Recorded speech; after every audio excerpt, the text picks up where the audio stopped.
This is The Wrench in the Machine, an Association of Ishtar story by Bonsard Bokel and edited by Gene Wilkins, with music by Marco Ilianello of Musical Wizardry. Chapter 4 15th of May, 1875. Nowhere. What is nothing? Is it the same as non-existence? The traveler wasn't sure, but this felt close to something like that. Oblivion, a sense that nothing beyond consciousness existed. It wasn't even sure why it was doing what it was doing. It just was. It had no attachments, nor desire. It feared nothing. It wanted nothing. It was content, if that word held any meaning. Then a light appeared. It grew larger in size as a violent torrent spiraled around the precipice. Suddenly, he felt like nothing was going horribly wrong, as he was sucked toward the light like a leaf getting washed down a drain. Alborough was stunned by the many impulses that flooded his senses. It felt like a torrent of water rushing through his head while he seemed caught inside a cocoon that was wrapped around his body. Or were those just his clothes? Reality washed over him like a surge of cold water. Shaking on his feet, Alborough rubbed his face before opening his eyes. In the twilight he saw the girl standing waist deep in a sea of tall grass, observing Alborough as he paced around in confusion. Behind him sounded the rushing of waves crashing against the white cliffs. Was this Dope? His question was partly answered when he saw a herd of creatures in the field beyond. They looked like rhinos, if those two had two horns, one in front of the other, draped in thick brown fur. He looked around in awe. His mind was overwhelmed by new sights, smells, and the sounds reverberating in his skull. What is this place? Did we go back in time? I told you, it's a different world, the girl answered impatiently. a different England.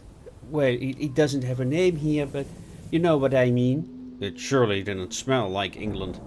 He scanned the environment that consisted of untamed plains with the outline of thick forest on the horizon, but even in this alien landscape, in the shadows of a floor, he noticed an anomaly. Something that seemed to resemble a man-made hovel surrounded by a makeshift barrier. "What is that?"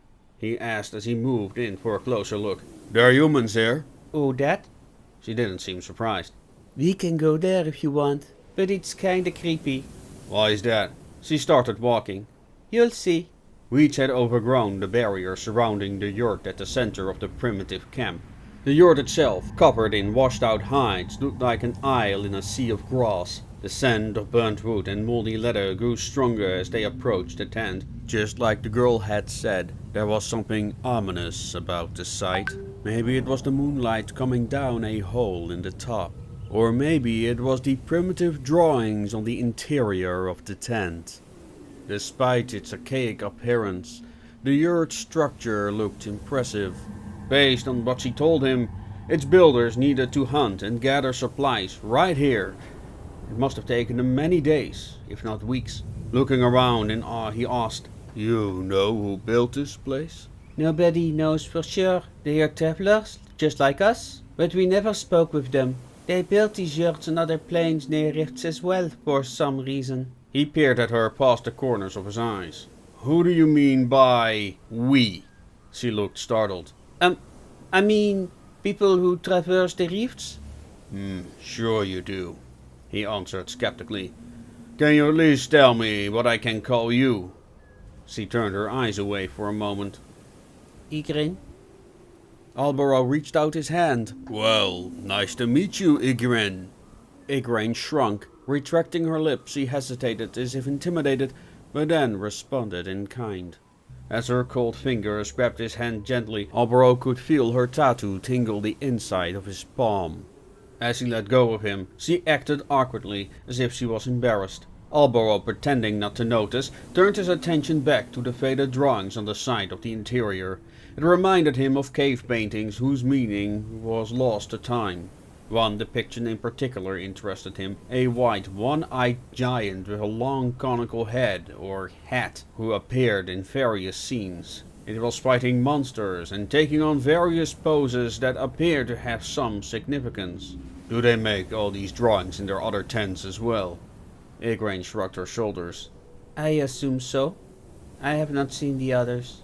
Hands inside his pockets, he walked back out. From on top the barrier, he observed a herd of rhinoceros grazing peacefully in the twilight, surrounded by the brushing of tall grass swaying in the wind, while the roaring of the sea caressed his ears. It was so tranquil here, unlike the world he knew. Was this what Pendleton tried to protect? The reason why he built the park, so pretty, nobody considered looking past the glass panes? Igraine stood awkwardly beside him, unsure of what to do or say. Alborough certainly didn't know what to do with her. They had nothing to say to each other, nor did he intend for her to get involved. However, she could help him find Bixby's murderer. Listen, I'm looking for a dangerous killer. Can you give me something, a nudge in the right direction, a place where I can find more clues on our whereabouts? Igraine gave him a sheepish look. All I can tell you, the lady sounds like an outsider. She pointed at the herd. Just like them. If those would enter our world, they would be considered outsiders. Kinda like what we are in this world. So we are outsiders now, he repeated philosophically. Then he turned to face her. Wait, does that mean there are other rifts near Dover? He stopped as the girl walked back in the direction of the rift without any notification. Wait, where are you going? He cried after her. To where my bed is, she said with a weak voice. She swayed uncomfortably with every step. What's going on with you? Alborough asked, following her. Suddenly she sat down on a slab that was part of the barrier and stared strangely into the distance like her consciousness was a million miles away. Before he could ask what she was doing, her eyes went cross-eyed and she toppled sideways. Alborough called out to her.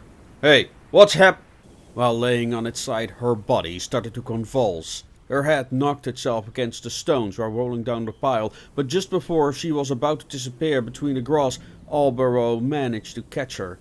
It took all his might to hold the afflicted girl against his chest while she shook violently as if possessed. The eyes turned inside their sockets and saliva ran down the corners of her mouth.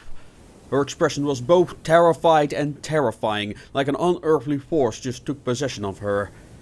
And he immediately thought of the white giants. Could it be? No, don't be foolish, man, he thought. The rift then. Cut it out, this isn't helping. What do I do? He cried as her body attempted to break his hold, as if intent on hurting itself. And it just went on, and no way to turn it off.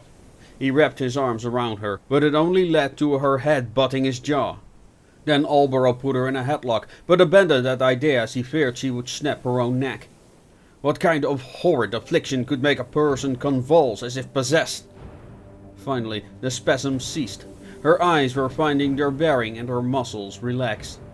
But she was still limp, and her speech was little more than gibberish. He rubbed his hands through his hair as he looked at the stricken girl. Now what?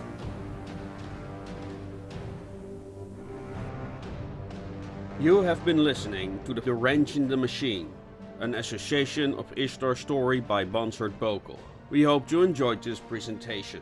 The Wrench in the Machine and its prequel comic, S36, The Call Girl, is available on your usual online stores such as Amazon. The Association of Ishtar is a collection of science fiction, steampunk and Lovecraftian stories set in the multiverse of the Association of Ishtar, which are freely available online for everyone to read. Thank you for listening.